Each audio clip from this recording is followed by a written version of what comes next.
ഈ ജ്വല്ലറികളിൽ നിന്നും സ്വർണം വാങ്ങി പണമിടപാടിന്റെ വ്യാജ സ്ക്രീൻഷോട്ട് കാണിച്ച് മുങ്ങുന്ന ഒരു ക്രിമിനൽ സംഘം നമ്മുടെ നാട്ടിലുണ്ടായിരുന്നു. ഇവരിപ്പോൾ പിടിയിലായിട്ടുണ്ട്. കണ്ണൂർ പാപ്പിനശ്ശേരി സ്വദേശിയായ അഭിഷേകാണ് പിടിയിലായത്. ശ്രീകണ്ഠാപുരത്തെ ജ്വല്ലറിയിൽ നിന്ന് 4 പവൻ വാങ്ങി തട്ടിപ്പ് നടത്തിയ കേസാണ് അറസ്റ്റ്. അഭിഷേക് സമാനമായ 15 കേസുകളിൽ പ്രതി കൂടിയാണ്. നിഖിൽ വിവരങ്ങൾ പറഞ്ഞു. നിഖിലെ, അങ്ങനെ ഒരു വമ്പൻ തട്ടിപ്പുകാരനെ പോലീസ് തൂക്കി.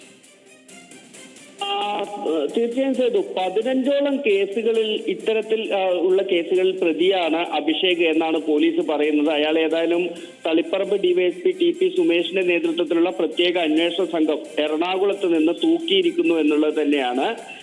ഇപ്പോൾ ഏറ്റവും ഒടുവിൽ ഉണ്ടായിരിക്കുന്നത് ശ്രീകണ്ഠാപുരത്തെ പാറമ്പുഴയിൽ എന്ന് പറയുന്ന ജ്വല്ലറിയിൽ നിന്ന് 13-ാം തീയതി ഇയാൾ നടത്തിയ തട്ടിപ്പാണ്.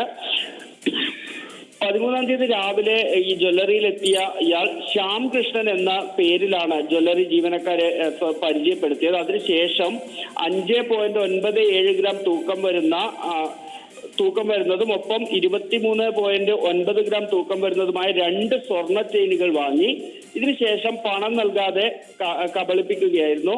തുടർന്ന് ജ്വല്ലറി ഉടമ ഇയാളെ ഫോണിൽ ബന്ധപ്പെടുകയും അതിനുശേഷം അഭിഷേക് എന്നയാളുടെ അക്കൗണ്ടിൽ നിന്ന് 58,000 രൂപ അയച്ചു കൊടുക്കുകയും ചെയ്തു. പക്ഷെ ബാക്കി തുക ഇയാൾ അയച്ചു കൊടുത്തില്ല. ഇതിന് പകരം ചില വ്യാജ സ്ക്രീൻഷോട്ടുകളാണ് പണം നൽകിയെന്ന് പറഞ്ഞ് അയച്ചു കൊടുത്തത് എന്നുള്ളതാണ് ഈ പരാതിയിൽ പറഞ്ഞിരുന്നത്. ഇതിനെ തുടർന്നാണ് തളിപ്പറമ്പ് ഡിവൈഎസ്പിയുടെ സ്പെഷ്യൽ സ്ക്വാഡ് ഇയാൾക്കായുള്ള അന്വേഷണം നടത്തിയതും ഇപ്പോൾ എറണാകുളത്ത് നിന്ന് പിടികൂടുകയും ചെയ്തിരിക്കുന്നത്.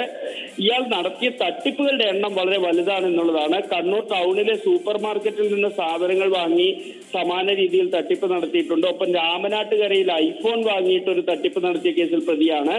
ഇത് കൂടാതെ കണ്ണൂർ, കോഴിക്കോട്, വയനാട്, തൃശൂർ, എറണാകുളം ജില്ലകളിലെ ജ്വല്ലറികളിലും ഇയാൾ സമാനമായ 15ഓളം തട്ടിപ്പുകൾ നടത്തിയിട്ടുണ്ടെന്നാണ് പോലീസ് പറയുന്നത്. ഏതായാലും വലിയൊരു തട്ടിപ്പ് വീരനെ തന്നെയാണ് ഇപ്പോൾ പോലീസ് പിടികൂടിയിരിക്കുന്നത്.